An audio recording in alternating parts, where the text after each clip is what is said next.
रात्रि क्लास चल रहा था 5/4/1967।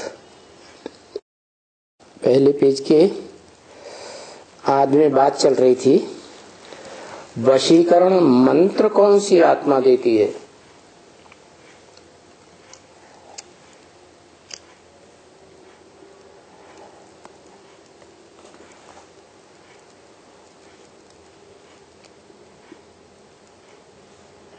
तुम बच्चे जानते हो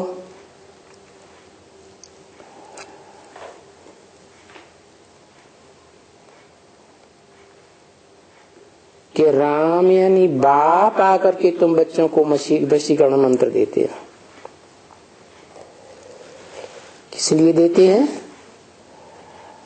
माया को जीत कर जगत जीत बनने के लिए।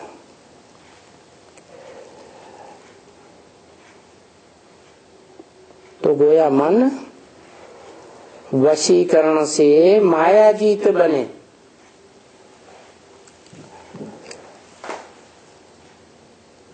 माना पहले के भी मन माया से हार चुका है।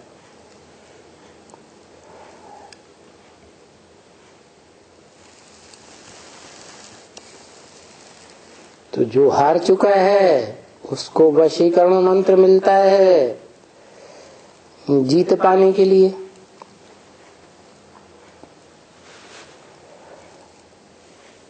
और मन को भी वश में करना है कि नहीं।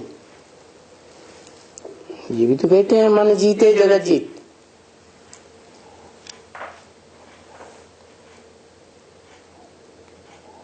तो जरूर मन ने भी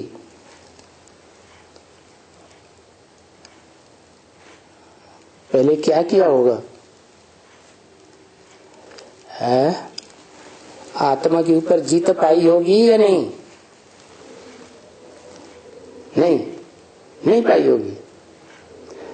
जीत पाई होगी तब तो कहते हैं मन को भी वश में करो। तो मन ने जीत पा ली। किसके ऊपर जीत पा ली? आत्मा के ऊपर जीत पा ली। कौन सी आत्मा के ऊपर जीत पा ली? जो सदैव आत्मा तो है। सृष्टि के आदि में भी परम पद रूप विष्णु रूप आत्मा है, परंतु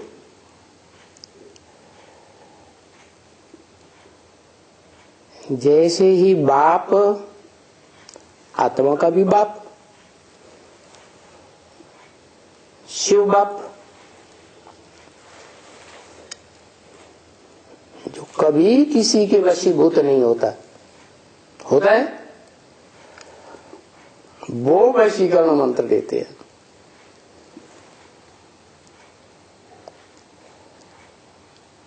लेकिन राम बाप को कहा जाता है। कहने वाले दुनिया के लोग हैं, यह दुनिया से परे रहने वाला है।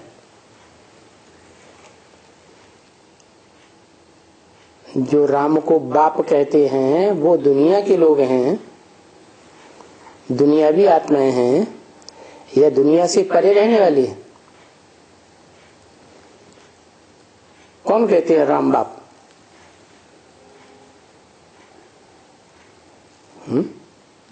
अरे जिनका बाप होगा वही कहेंगे ना।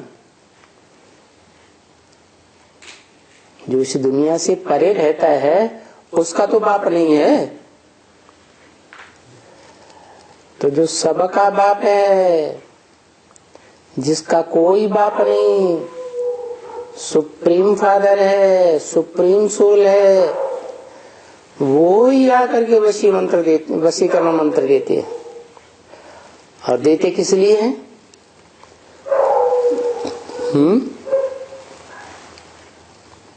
और किसको देते हैं?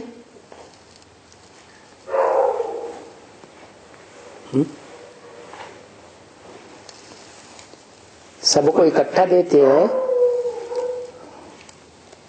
कि लेने वाले नंबरवार लेते हैं? नंबरवार लेते हैं। जो नंबरवार लेते हैं उनमें अव्वल नंबर कोई होगा या नहीं होगा? जो है अव्वल नंबर, अव्वल नंबर में वशीकरण मंत्र लेता है। क्या मंत्र?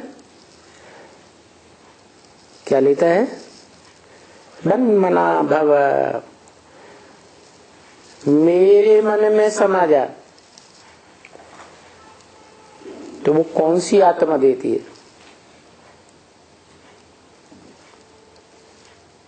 जो सुप्रीम सोल है वो देती है। सुप्रीम एबोर्ड में रहते हुए देती है, या जब इस सृष्टि पर मनुष्य सृष्टि के मनुष्यों के मनुष्य आत्माओं के बाप में प्रवेश करती है तब देती है? तो जिसमें प्रवेश करती है उसी को मंत्र देती है। किसको जीतो? पहले किसको जीतो है? मन को जीतो या माया को जीतो? पहले माया, माया को नहीं। माया तो बेटी है उस बाप की, उस बाप ने ही जन्म दिया है माया को। कौन सी युग में है? द्वैतवादी द्वापर युग में जन्म दिया है।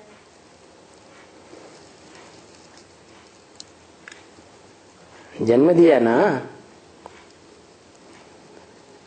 तो जिस माया को जन्म दिया है वो माया पहले किसके ऊपर अधिकार करती है?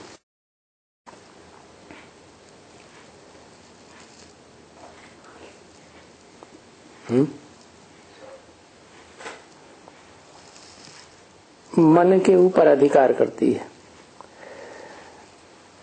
और मन जो फर्स्ट भोगी आत्मा है उसको कंट्रोल करता है। तो बताया इस वशीकरण मंत्र से रावण जीत बनो। रावण माने 10 सिरों का संगठन। 10 देह अभिमानी धर्म इकट्ठे हो जाते हैं तामसी, तो रावण कहा जाता है। सारी दुनिया पर उस रावण का राज्य हो जाता है। और रावण को जन्म देने वाला कौन? वही मन। उस मन को बुद्धिमान कहेंगे? कहेंगे? नहीं कहेंगे। लेकिन गीता में तो कहा है बुद्धिमान नर अर्जुन है। नरों में, मनुष्यों में अगर कोई बुद्धिमान है तो कौन है? जिसने पहले पहले भगवान को जाना वो ही बुद्धिमान है। लेकिन वो नर अर्जुन मन के कंट्रोल में आ जाता है। क्यों? क्योंकि संघ के रंग में आते आते, धर्म पिताओं उनके फॉलोअर्स के संघ के रंग में आते आते अपने स्वरूप को भूल जाता है। तो वशीकरण मंत्र कैसे देते हैं? जब आत्माओं का बाप आते हैं तो पहले पहले आत्मा का स्वरूप बताते हैं कि तुम इन देहवानियों की, देह अभिमानियों की औलाद नहीं हो, देह नहीं हो। तुम क्या हो? तुम तो आत्मा हो। और जब मनुष्य सृष्टि में, जो मनुष्य सृष्टि का बीज बाप है, उसको ये पता चलता है कि मैं आत्मा हूं, चैतन्य आत्मा, मैं देह नहीं हूं, 5 तत्वों का पुतला नहीं हूं। तो जो देह में इंद्रियां हैं, कितनी? 5 ज्ञानेंद्रियां, 5 कर्मेंद्रियां, 5 श्रेष्ठ इंद्रियां, 5 भ्रष्ट इंद्रियां। ये 10 इंद्रियां हैं और स्थूल भी है, लेकिन इनको कंट्रोल करने वाला एक और है, मन, 11वीं इंद्रिय। वो बड़ा चंचल है और वो मन जब तक किसी इंद्रिय को सहयोग न दे, तब तक कोई इंद्रिय अपना रस नहीं ले सकती है विषय भोगों का। तो मन ही प्रधान इंद्रिय हो गया। वो मन ही वास्तव में ब्रह्म है।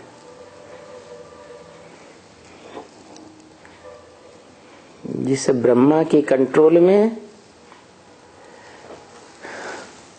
सारी दुनिया आ जाती है।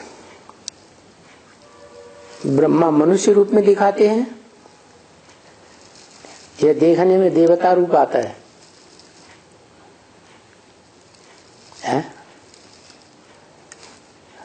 ब्रह्मा का जो रूप दिखाते हैं वो मनुष्य रूप है या देवता रूप? दाढ़ी मूछ वाला है, माना विकारी है या निर्विकारी है? विकारों से भरा पूरा है।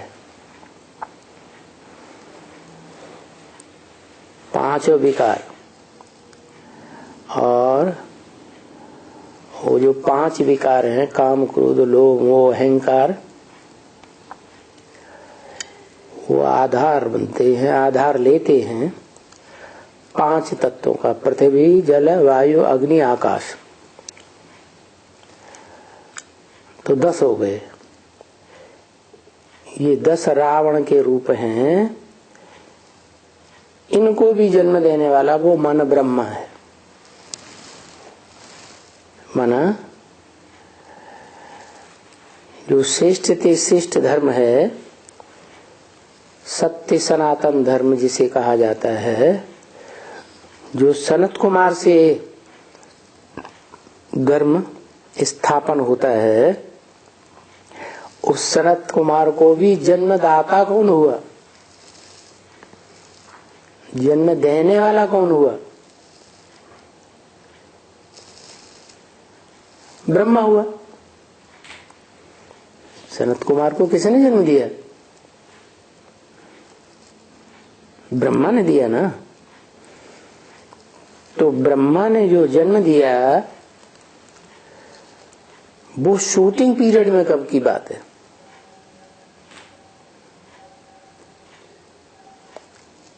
आदि की बात है या मध्य की बात है?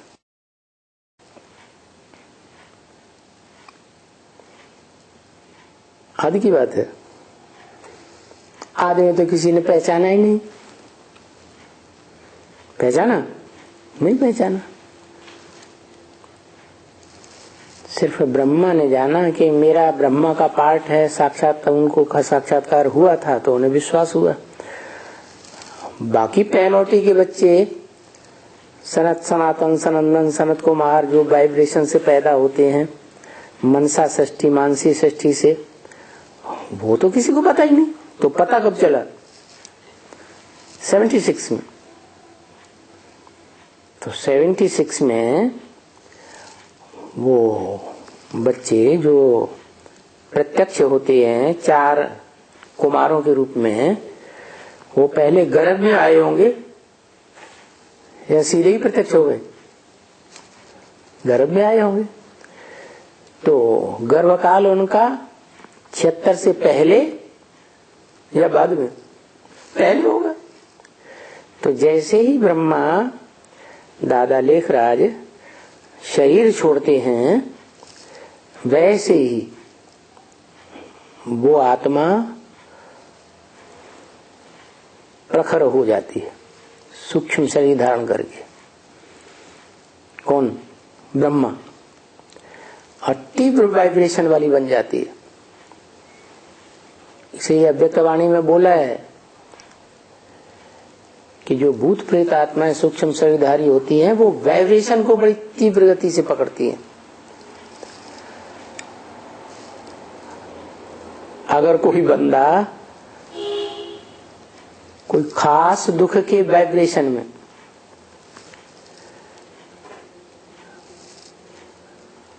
फंसा हुआ है, मान लो क्रोध के वाइब्रेशन में फंसा हुआ है या काम विकार के वाइब्रेशन में फंसा हुआ है,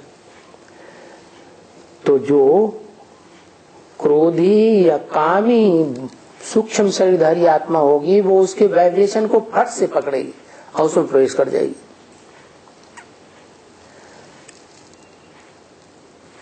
तो ये वाइब्रेशन को पहले पहले पकड़ने वाली आत्मा हुई कौन?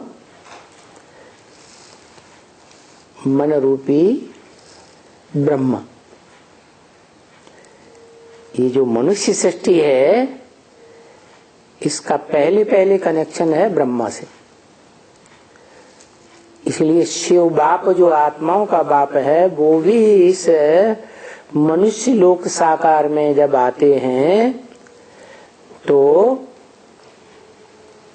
जिस मनुष्य में प्रवेश करते हैं उसका नाम, पहले पहले जिसमें प्रवेश करते हैं उसका नाम परम ब्रह्म साबित हो जाता है, बड़े से बड़ा ब्रह्मा। तो वो मन भी है और मन है कि पहली आत्मा है?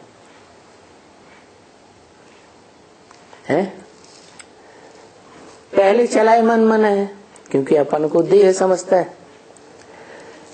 फिर क्योंकि नाम दिया ना ऊपर वाले ने, ब्रह्मा, काम लेने के लिए, लेकिन वास्तव में तो सूक्ष्म मन है या शरीरधारी मनुष्य है। दादा लेखराज ब्रह्मा पुरुष थे या स्त्री थे? पुरुष थे। तो काम लेने के लिए, भले पुरुष तन है, काम लेने के लिए नाम रखा ब्रह्मा। ऐसे ही जो मनुष्य सृष्टि का बाप है, बल पुरुष रूप में था, फिर भी नाम रखा ब्रह्मा। ब्रह्मा माने ब्रह्म, रहने का स्थान। माना जो भी बच्चे हैं वो कहां से निकलते हैं? माँ के पेट से निकलते हैं, उसे माँ ही तो कहते हैं। तो ये बेहद की मनुष्य सृष्टि है, इसमें भी जितने भी प्राणी जन्म लेते हैं उनका मूल कौन हुआ? माँ, ब्रह्मा। तो ब्रह्मा भी कोई 4 हैं, 5 हैं, एक का नाम तो ब्रह्मा नहीं है। तो जो अव्वल नंबर ब्रह्मा है वो मन भी है, और जो ब्रह्मा है सो विष्णु भी है। जो ब्रह्मा सो विष्णु भी है, लेकिन विष्णु बनता कब है? जब उसे परिचय मिलता है आत्माओं के बाप से, क्या कि तुम ज्योति बिंदु आत्मा हो। तो यज्ञ के आदि में परिचय मिला ज्योति बिंदु आत्मा का, या मनुष्य सृष्टि के बाप को कब परिचय मिला? बाद में या यज्ञ के आदि में? कब परिचय मिला है? बाद में मिला। तो ब्रह्मा ने जब शरीर छोड़ा, सूक्ष्म शरीर धारण किया, उसके बाद की बात है। माने मनुष्य सृष्टि के बाप को आदि में परिचय नहीं मिला, क्योंकि आदि में तो लाल लाइट के गोले को याद करते थे भगवान के रूप में। क्या मनुष्य सृष्टि में यहूदी लोग भी लाल लाइट के गोले को याद करते थे, आपकी ज्वाला को याद करते थे। और वेदों में भी अग्नि को ही सबसे पावरफुल देवता माना है, इंद्र से भी ज्यादा पावरफुल है। तो वो अग्नि ज्योति स्वरूप है ना, ज्योति स्वरूप तो है, लेकिन जितनी भी आत्मा रूपी ज्योति हैं उन सब का कंट्रोलर नहीं है। क्या सबका कंट्रोलर तो एक ही सुप्रीम सोल है। तो वो सुप्रीम सोल जब प्रवेश करता है मनुष्य सृष्टि के बाप में, तो उस समय ये ज्ञान नहीं होता है क्या कि आत्मा ज्योति बिंदु है। ये ज्ञान तो बुद्धि की देवी ओम राधे मम्मा के द्वारा मिला, कि जैसे आत्मा ज्योति बिंदु है, आत्माओं का बाप भी ज्योति बिंदु होगा। तो ये परिचय पहली बार कब किसको मिलता है? और सिर्फ परिचय मिलने से ही काम नहीं बनता, जानने से ही काम नहीं बनता, प्रैक्टिकल में उस स्वरूप में स्थिर होने से काम बनेगा, यह सिर्फ जानने से काम करेगा नहीं। तो प्रैक्टिकल में उस आत्मिक स्वरूप में, ज्योति बिंदु स्वरूप में स्थिर होना स्मृति के आधार पर, वो मनुष्य सृष्टि के बाप का ही होता है। मनुष्य सृष्टि का बाप जब आत्मिक रूप धारण करे, ज्योति बिंदु बने, तभी तो सुप्रीम सोल से मिले। मेल कैसे होगा? एक चींटी हो और एक हाथी हो, दोनों का मेल तो होगा नहीं। इसलिए समान होना पड़े मेलन मलाने के लिए। तो जो मनुष्य सृष्टि का बाप है, जो अपन को देह समझता था, वो आत्मिक स्थिति में स्थिर होता है। कब? तारीख 5 दिसंबर। बताइए,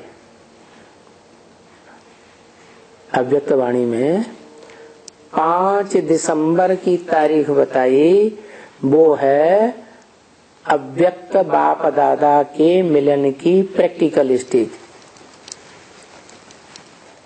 कौन से सन का? जिस सन में ब्रह्मा बाबा ने शरीर छोड़ा, उसी सन में राम वाली आत्मा ज्ञान में आती है, बेसिक नॉलेज लेती है। जो मम्मा ने ज्ञान दिया था कि जैसे आत्मा ज्योति बिंदु है, अणु अणियांशम है, जो गीता में ही लिखा हुआ था। गीता का तो एक्सप्लेनेशन यज्ञ के आदि में ही हुआ था या मध्य में अंत में हुआ? आदि में ही हो चुका था। अणु अणियांशम, आत्मा अणु रूप है। तो मम्मा ने ये बात बताई, आत्मा तो मणि रूप है, अणु रूप है, तो आत्माओं का बाप भी अणु रूप ही है, ज्योति बिंदु ही है। और वो ज्योति बिंदु आत्मा जो है, वो वास्तव में उसका बाप का कनेक्शन तभी ही होगा जब वो अपने को देह समझना बंद करे और अपने को किस स्थिति में टिकाए, मैं ज्योति बिंदु आत्मा।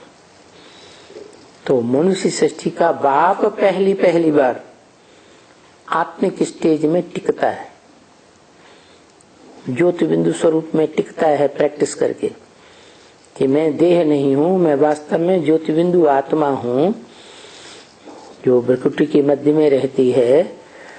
और भ्रकुटी के मध्य में आज भी परंपरा में जो है बिंदी लगाई जाती है आत्मा की यादगार,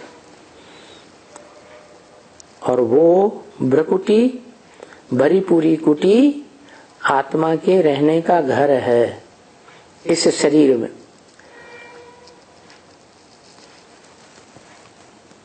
जब वारंट निकलता है तो पुलिस कहाँ पकड़ती है जाके पहले?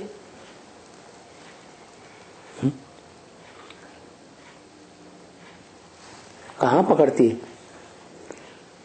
घर में जाके पकड़ती है कि जंगल में होटलों में जाके पकड़ती है? कहीं पहले कहाँ रेड डालेगी? घर में जाती है। तो आत्मा को अगर पकड़ना है तो भ्रकुटी के मध्य में ज्योति बिंदु आत्मा को याद करना और स्मृति में रहना, ताकि ये पक्का हो जाए कि मैं शरीर नहीं हूँ, ज्योति बिंदु आत्मा हूँ। ये प्रैक्टिस पहले किसकी पक्की हुई? मनुष्य सृष्टि के बाप की पक्की। और वो तिथि तारीख भी बता दिया, सन भी साबित हो जाता है कि ब्रह्मा के शरीर छोड़ने के बाद जो बच्चा पहले आत्मिक स्थिति में जन्म लेता है वो बच्चा है मानसी सृष्टि का वाइब्रेशन को पकड़ने वाला पहला बच्चा, राम बलि आत्मा। तो साबित हो गया कि शिव बाप वशीकरण मंत्र देते हैं राम वाली आत्मा को, देते हैं कि वो राम वाली आत्मा प्रैक्टिस करके लेती है। क्या है? वो देते हैं, वो सिर्फ ज्ञान देते हैं। क्या? वो सिर्फ ज्ञान देते हैं कि आत्मा और परमात्मा का रूप क्या है, रहने का धाम क्या है बेहद में, और काम क्या है। वो क्या देते हैं? बाप है तो क्या देगा? वर्षा ही देगा। बाप हो और वर्षा न दे तो बाप काहेगा? तो वो आत्माओं का बाप है, आत्माएं निराकार है, निराकार आत्माओं का बाप निराकारी ज्ञान देता है, निराकारी ज्ञान का वर्षा। तो ये जो निराकारी ज्ञान है वो कहां से शुरू होता? कि पहले अपन को ज्योति बिंदु आत्मा प्रैक्टिकल में स्मृति में धारण करो। यहां से वशीकरण मंत्र शुरू हुआ और अपन को आत्मा समझ है, फिर आत्माओं के बाप को याद करो जो किसी के वश में नहीं है, वो सबको वश में करने वाला है। इस मनुष्य सृष्टि का कोई प्राणी मात्र उसको वशीभूत नहीं कर सकता। तो कौन वशीकरण मंत्र दे सकता है? वो ही जो किसी के वश में नहीं है, वो वशीकरण मंत्र देते हैं। किस लिए देते हैं?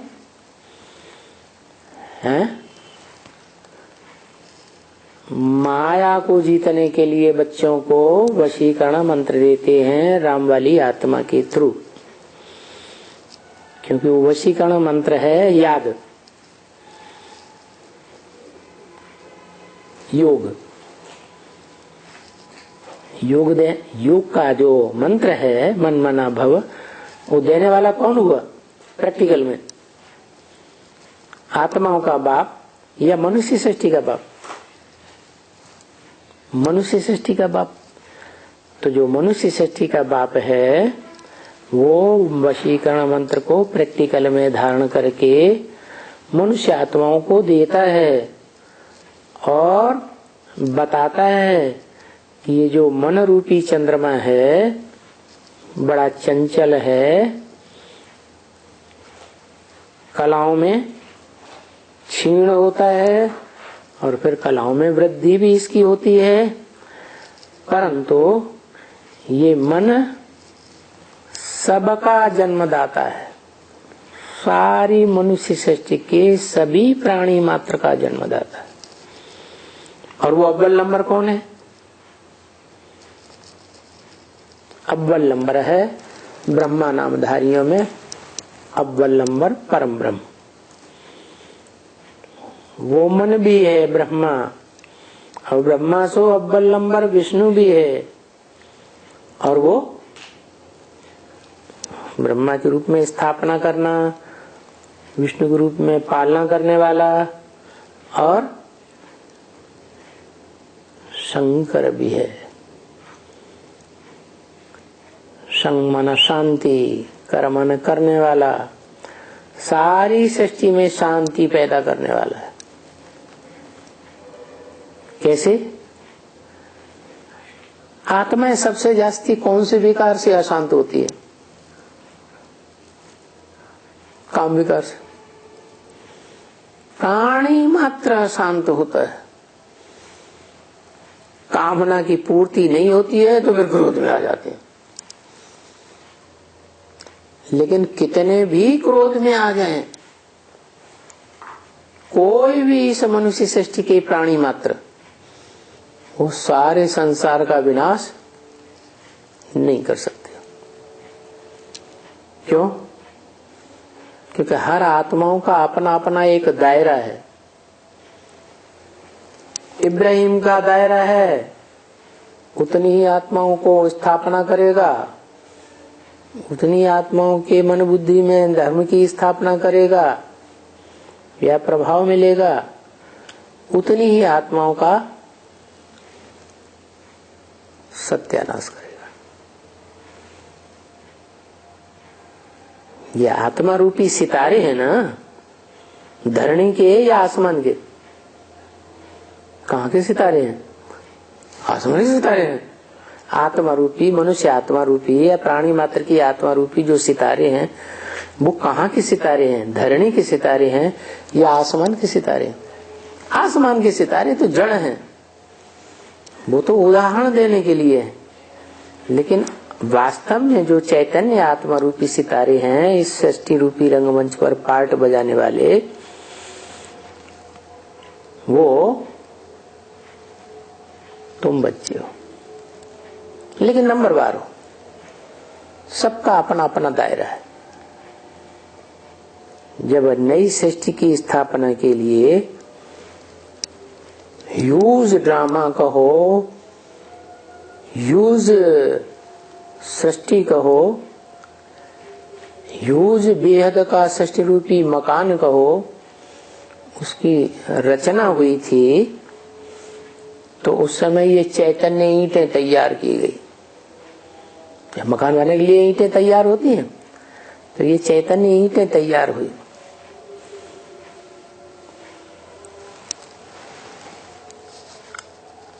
फाउंडेशन डालते हैं तो क्या करते हैं? ईंटें ही डालते हैं या बड़े बड़े पत्थर भी डालते हैं? बड़े बड़े पत्थर भी डालते हैं। हाँ, कोई छोटे पत्थर, कोई बड़े पत्थर। ऐसे ही इस सृष्टि रूपी मकान में पहला पहला फाउंडेशन किसका पड़ता है? जो दुनिया का बड़े से बड़ा पत्थर बुद्धि बनता है। कहाँ है वो पत्थर? माउंट आबू। माउंट आबू बड़ा पत्थर है, तो उससे भी बड़ा पत्थर कोई और है?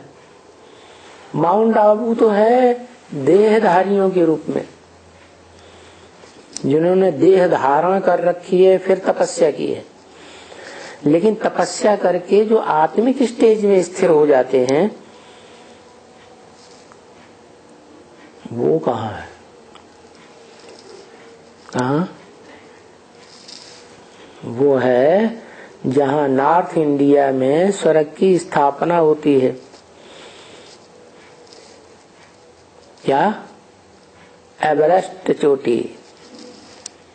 क्या? हाँ, वो सबसे ज्यादा पावरफुल है। इसलिए बताया कि जब इस सृष्टि में सारी मनुष्य आत्माएं, सारे प्राणी मात्र विकारों की दलदल में डूबने लगते हैं तो मैं चोटी बच जाती है उसी को पकड़ के खींचता हूं। इसलिए ब्राह्मणों को चोटी दिखाते हैं। तो कोई अव्वल नंबर ब्राह्मण है जो चोटी की मुआफिक है। पहला ब्राह्मण, सो पहला देवता, सो पहला क्षत्रिय, सो पहला वैश्य, सो पहला शूद्र, सो ही पहला फिर ब्राह्मण बनता है। तो उस ब्राह्मण आत्मा को मैं पकड़ के खींचता हूं। क्या? सारी सृष्टि जलमयी पंख में डूब गई। सारी सृष्टि में बाढ़ आएगी पानी की? बाढ़ आती है तो पानी कैसा हो जाता है? गंदला हो जाता, कीचड़ जैसा हो जाता। तो सब डूबने उतराने लगते हैं, मर सबके शरीर छूटने लगते, एक ही बचता है। तो दिखाया उस एक को पकड़ के खींचता हूं। तो कब खींचा?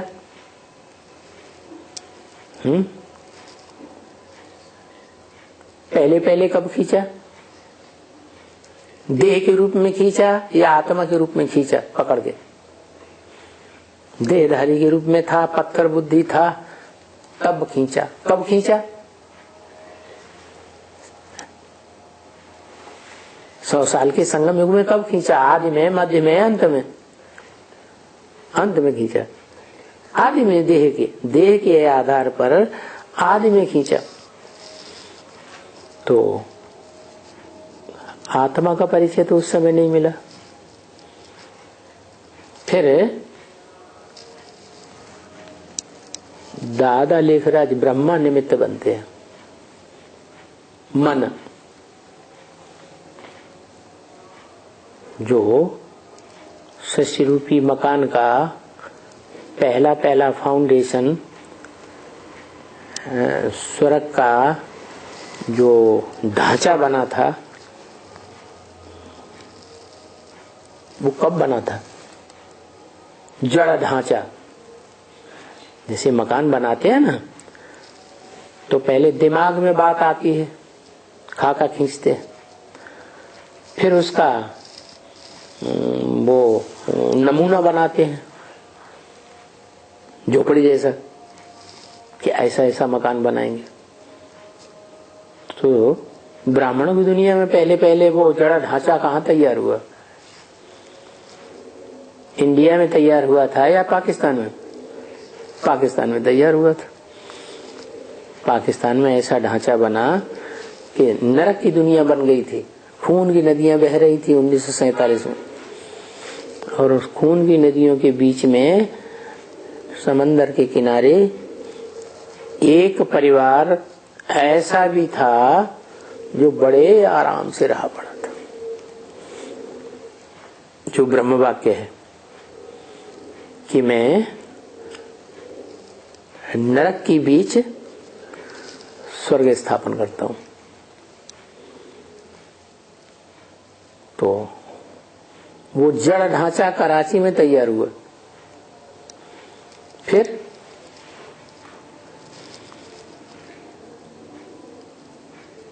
भारतवर्ष में आ गए, और जब भारतवर्ष में आ गए आत्मा का ज्ञान मिला, तो आत्मा चैतन्य है तो ढांचा भी कैसा बनेगा? है कैसा बनेगा? जड़ बनेगा कि चैतन्य बनेगा? चैतन्य बनता है। तो 1969 में जब ब्रह्मा ने शरीर छोड़ा तो ब्रह्मा का पहला बच्चा आत्मिक स्टेज में धारण करता है और स्वधर्म की स्थापना के निमित्त बनता है। स्व माने आत्मा, धर्म माने धारणा। जो गीता में लिखा है, स्वधर्मे निधनम श्रेय परधर्मो भयावह। अपने धर्म में मर जाना अच्छा, शरीर छोड़ देना अच्छा, लेकिन देह का धर्म पर धर्म है। इसकी स्मृति में शरीर छोड़ना, इससे तो दुख की दुनिया में जन्म मिलता है। क्या देह की स्मृति में कोई शरीर छोड़ेगा, देह के संबंधियों की याद में शरीर छोड़ेगा, देह के पदार्थों की याद में शरीर छोड़ेगा, तो वो जो आत्मा है बहुत दुखी होगी। क्योंकि 5 तत्वों का जो संघात है उसे प्रकृति कहा जाता है। क्या? और वो प्रकृति जब तामसी बनती है तो बहुत दुखदाई हो जाती है।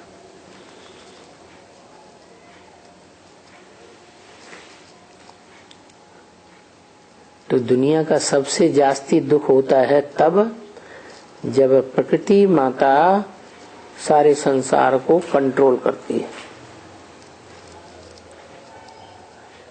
कौन हुई प्रकृति माता? जगदम्बा। जगदम्बा क्यों दुखी कर देती कंट्रोल करके? क्योंकि जगदम्बा में क्या कमी है जो दुखी कर देती?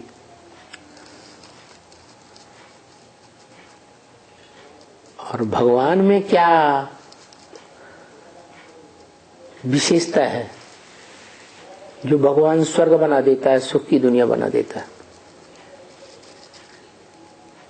जगदम्बा रौरव नरक की दुनिया बना देती।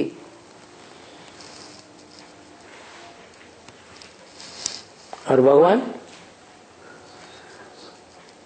स्वर्ग से भी ऊंची स्टेज, अतीन्द्रिय सुख की दुनिया बना देता है।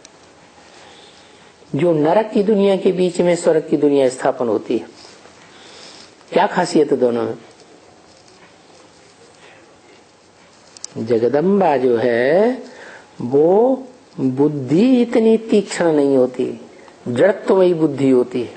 और जगत पिता की चैतन्य बुद्धि होती है। इसलिए बोला बुद्धिमान नरार्जुन। मनुष्यों के बीच में अगर कोई बहुत सबसे जास्ती बुद्धिमान है तो कौन है? क्या नाम दिया? अर्जुन, अर्थात सद्भाग्य का अर्जन करने वाला। बड़े से बड़ा, अच्छे से अच्छा, सच्चा भाग्य, सद्भाग्य किसका बनता है? जिस तन में परमात्मा नहीं, परमपिता प्रवेश करता है, उसका नाम देते हैं भागीरथ, भाग्यशाली रथ। इसलिए गीता में अर्जुन का रथ दिखा दिया है। रथ माने शरीर रूपी रथ। तो उस शरीर रूपी रथ के द्वारा वशीकरण मंत्र मिलता है सारी सृष्टि को। क्या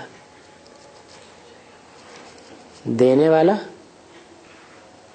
वशीकरण मंत्र कौन? प्रैक्टिकल में देता है? प्रैक्टिकल में नहीं देता, वो प्रवेश करता है। और जिसमें प्रवेश करता है वो स्वयं बनता है। क्या क्या क्या बनता है? इस सृष्टि रूपी रंगमंच पर किसी के वश में न आने वाला बनता है। तब सारी सृष्टि को वशीकरण मंत्र नंबर बार देता है। तो गोया मन वशीकरण मंत्र से मायाजीत बने। कौन बने? मन। किसका मन? ये मनुआ बच्चा किसका है? पहले अरे ब्रह्मा मन है तो किसका बच्चा है? परमात्मा का बच्चा हुआ ना। कैसी आत्मा? परमात्मा। सुप्रीम सोल को परमात्मा कहेंगे? क्यों?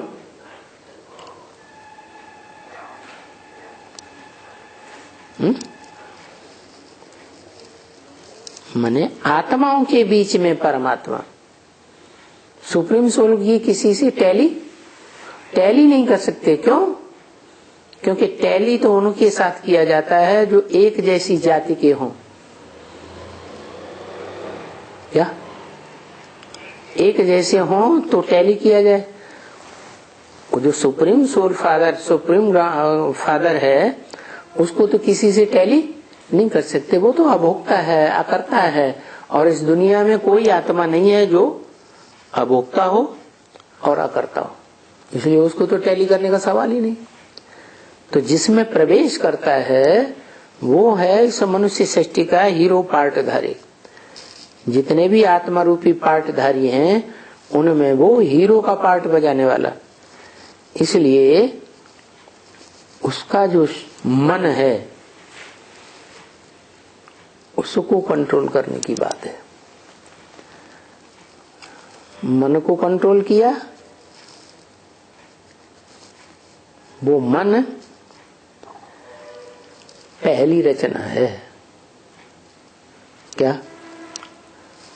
कब से? कौन से युग से?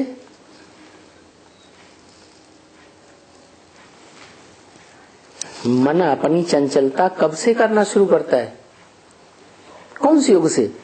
द्वैतवादी द्वापर युग से चंचलता करना शुरू करता है। उससे पहले सतयुग त्रेता में मन चंचलता नहीं करता, कंट्रोल में रहता है। तो मन रूपी मनुआ कहो, मुन्ने बच्चे,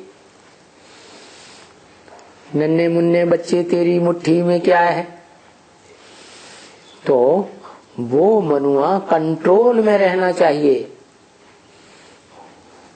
रचना है ना, रचयिता के कंट्रोल में रहना चाहिए। बच्चा बाप के कंट्रोल में न रहे, छोटा है तब तो कंट्रोल में रहना ही पड़े, क्योंकि नाबालिग है।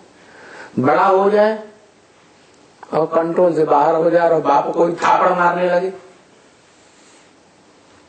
तो कंट्रोल हुआ या कंट्रोल से बाहर हो गया? बाहर हो गया। ऐसा होना चाहिए है? नहीं होना चाहिए। लेकिन बाप क्या है, मोह में आकर फिर भी करता है मेरा बच्चा मेरा बच्चा मेरा बच्चा। करता है कि नहीं है?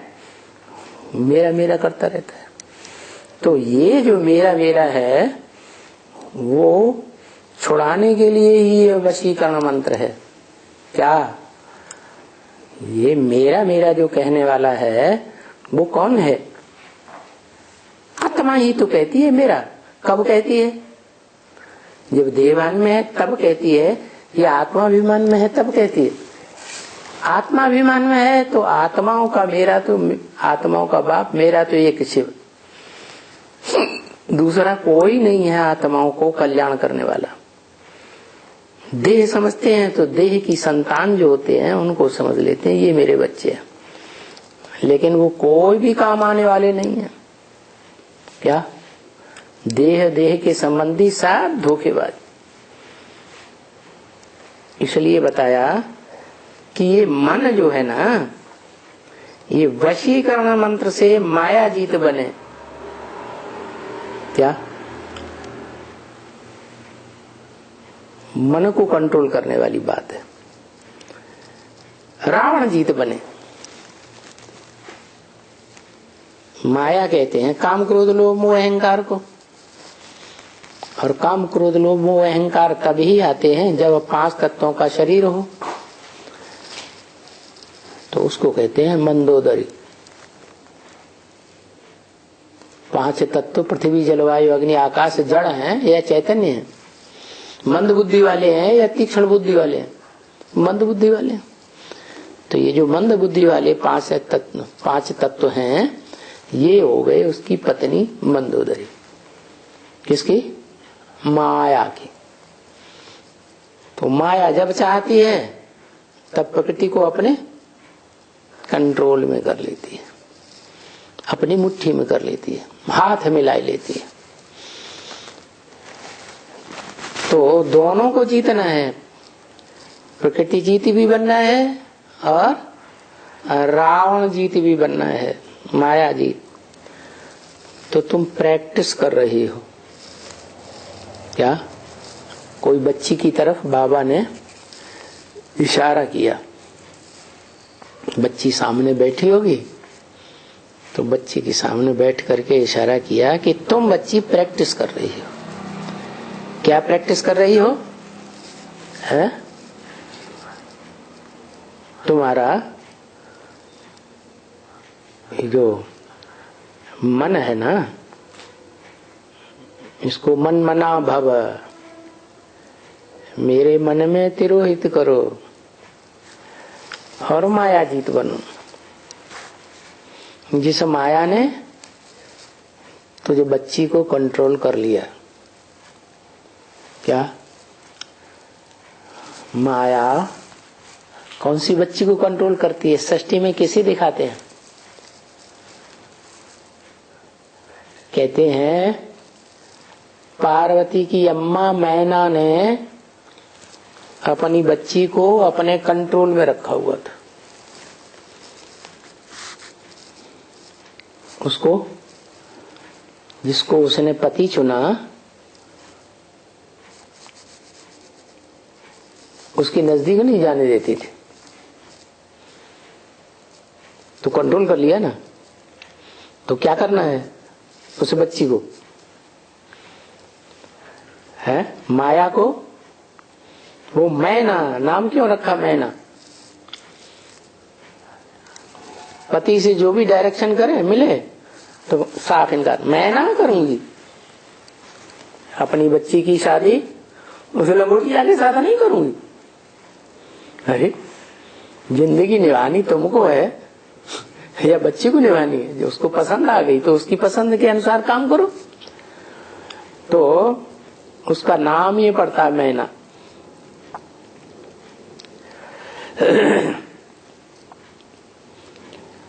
तो तुम बच्ची अभी प्रैक्टिस कर रही हो। क्या क्या प्रैक्टिस कर रही हो? मन को कंट्रोल करने की प्रैक्टिस कर रही हो, जिसके लिए बाबा रोज रोज बच्चों को समझाते हैं कि मन मना भव, मेरे मन में समा जा। कौन समझाते रहते हैं? बाबा या बाप आत्माओं का। समझाना कौन करता है और सुनाना कौन करता है?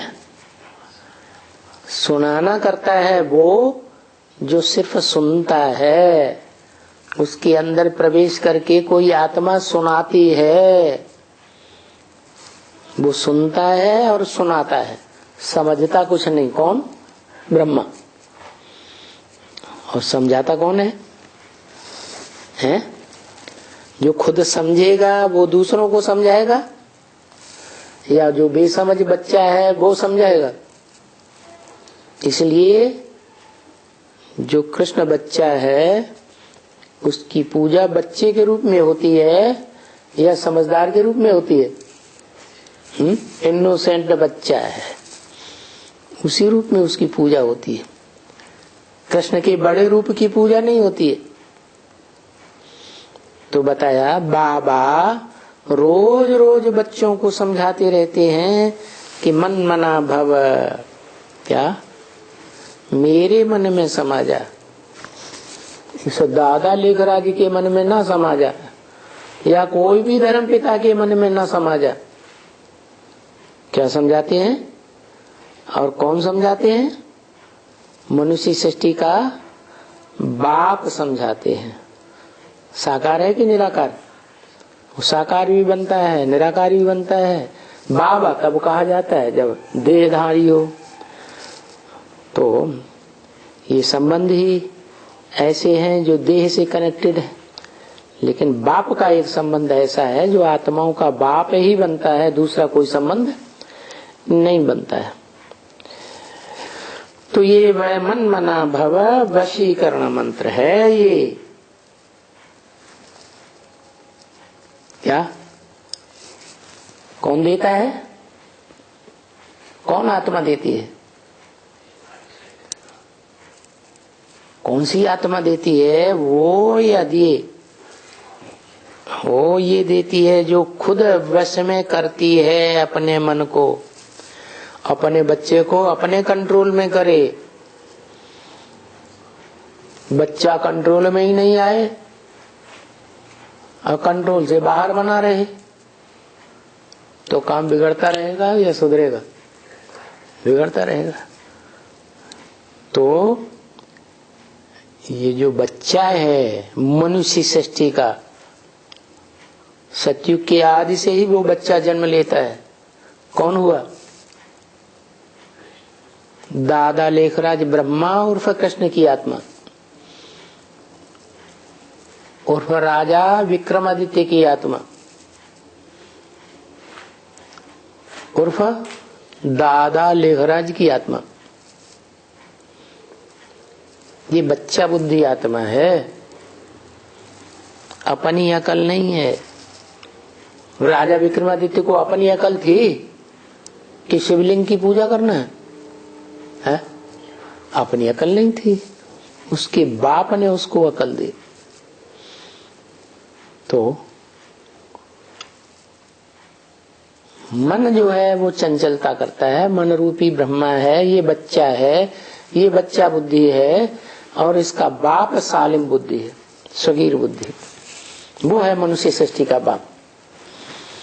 जो मनुष्य सृष्टि का बाप है उसका कर्तव्य है अपने बच्चे को कंट्रोल में करना, नहीं तो बच्चा बिगड़ जाता है। कंट्रोल में न किया मोह में आकर के।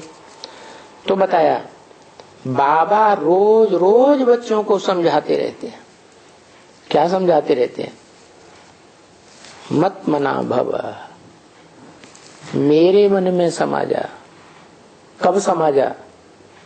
कलयुग के अंत में, जब तेरा मन चंचल है 16,000 रानियों में,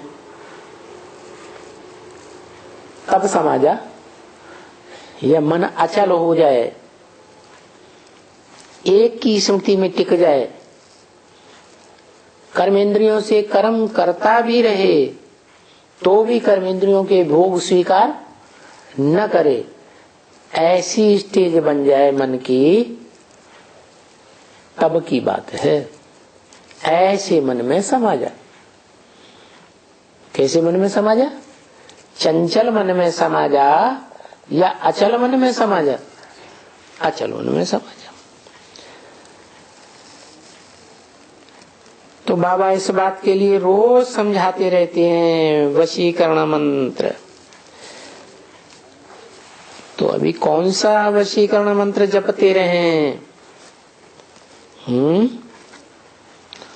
वो है ना,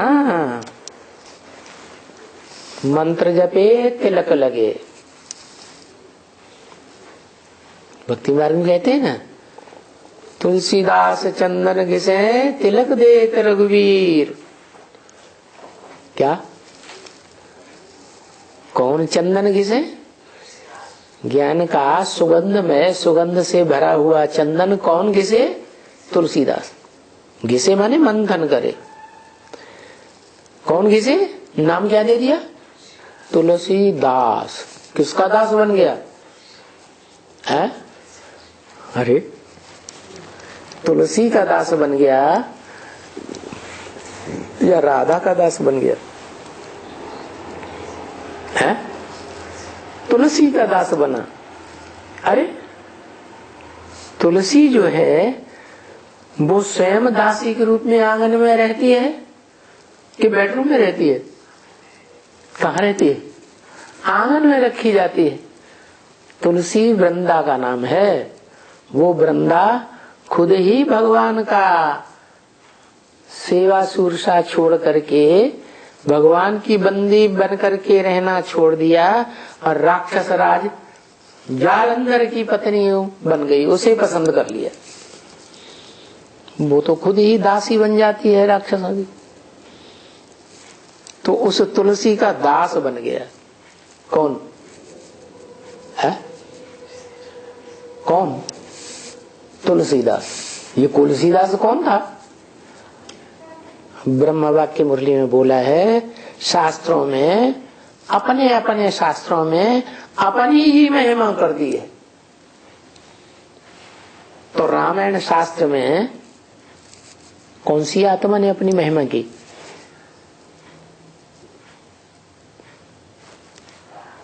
राम वाली आत्मा ने महिमा कर दी। चाहे वो तुलसीकृत रामायण हो और चाहे वो वाल्मीकि रामायण हो द्वापर युग की। जब से ये इब्राहिम, बुद्ध, क्राइस्ट आदि द्वैतवादी धर्म पिताएं आते हैं तो बताया कि तुलसीदास चंदन घिसे तिलक देत रघुवीर।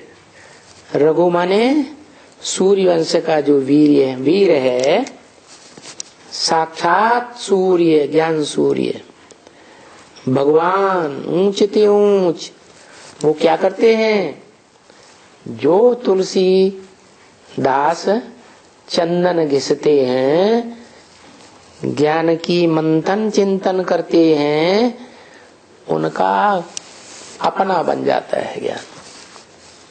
मंथन करेंगे तो अपना बनेगा, मंथन नहीं करेंगे तो अपना नहीं बनेगा। जैसे भोजन खाते हैं, चबाएंगे तो रस बनेगा, लार मिलेगी और वो खून बनाएगा। और खाना लिया आप गए अंदर तो वो खून नहीं बनाएगा।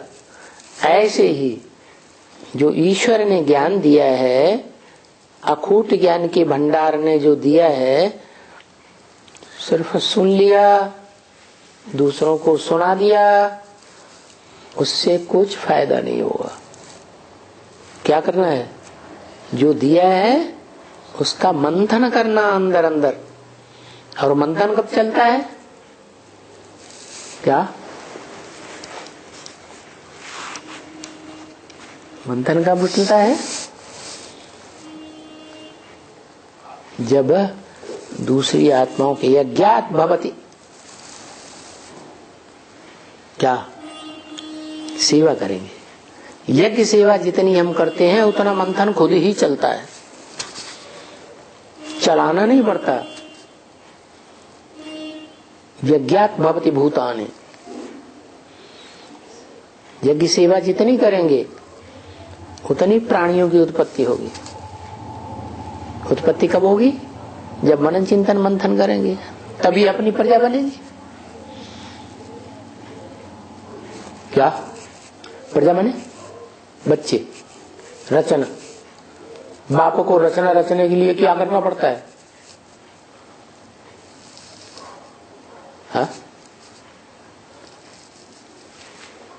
अरे देह का मंथन करना पड़ता है ना, तभी तो बच्चा पैदा होता है। एड़ी चोटी की ताकत लगाता है मंथन करने के लिए, तभी पैदाइश होती है रचना की। तो ऐसे ही ये बेहद की बात है। ज्ञान का मनन चिंतन मंथन कब चलेगा? जब ईश्वरीय सेवा करेंगे। ईश्वरीय सेवा करने से प्राणियों का जन्म होता है। श्रेष्ठ से श्रेष्ठ प्राणी कौन से हैं? ब्राह्मण धर्म के, ब्रह्मा से उत्पन्न होने वाले, उन ब्राह्मणों की रचना होती है।